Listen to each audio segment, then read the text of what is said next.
In the last video, we were able to successfully log out the address of the campaign that the user is trying to view.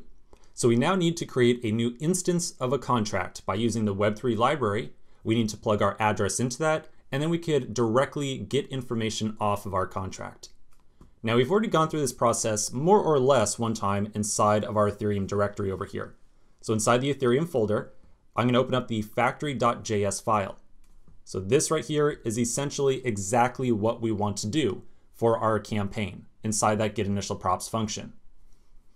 I think that we should create another file inside of our Ethereum directory to pretty much do the exact same thing that we're doing right here.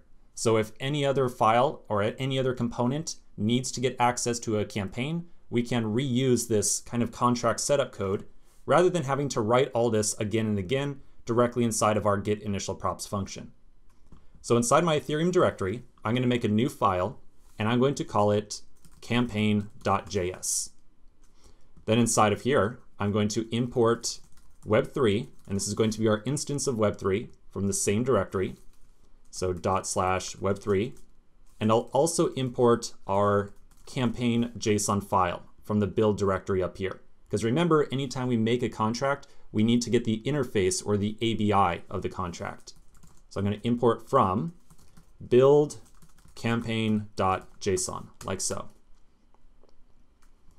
If we go back over to the factory.js file, you'll notice that we create the instance and then we export that instance. And the instance itself had hard-coded onto it the address of our campaign factory. Now for our campaign file, things are just a little bit different. Because remember, in this case, like this file over here, when we are going to eventually use this thing inside of campaign show, we want to be able to dynamically specify the address of this deployed contract. So we don't know ahead of time what the address is. So we cannot just write out some hard-coded address like we did inside of our factory file. So rather than taking this approach right here, where we create a contract and export it, I think that instead we should create a function.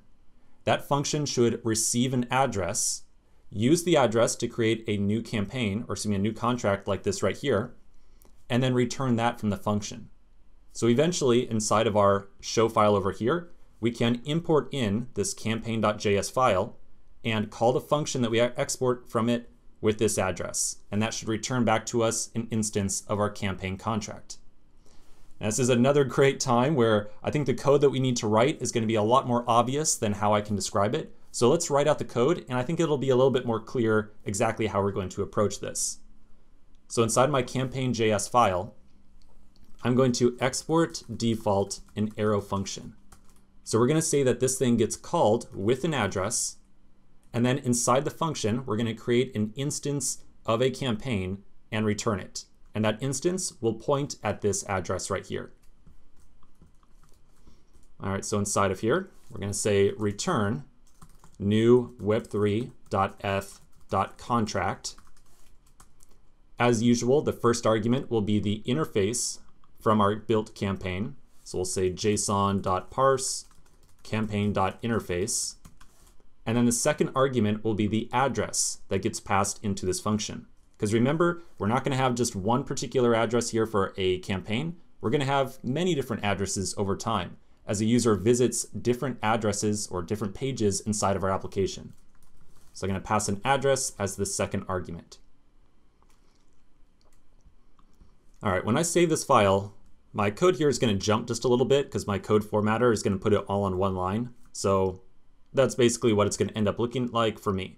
But if I were you, if you're not using a code editor or a code formatter, I would recommend leaving this as 2 lines just to increase the legibility. But of course, it's always up to you.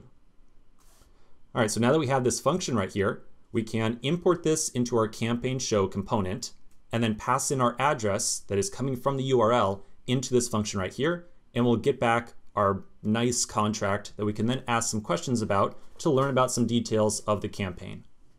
So I'm going to go back over to campaign show. And we're going to import that campaign file into here.